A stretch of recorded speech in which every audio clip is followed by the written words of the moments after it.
நீ சூட்டும் பூவுக்காக நெடுங்கூந்தலாடுது, நீ வைக்கும் பொட்டுக்காக நடுநெத்தி வாடுது. ஆத்தாடி ஒன்னத்தானே உயிர் நாடி தேடுது, காவேரி எங்கே போகும் கடல் வந்து கூடுது. அந்திப் பொழுதில் தென்னங்கிளையில் தென்றல் கூத்தாட, மையை எழுதி மஞ்சள் குருவி கையை கோத்தாட.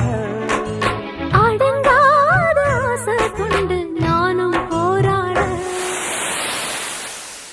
உனக்கென பிறந்தவ ரெக்க கட்டி பறந்தவ இவதான். என விட உனக்கு இங்கு மனசுக்கு பிடிச்சவ எவதான்.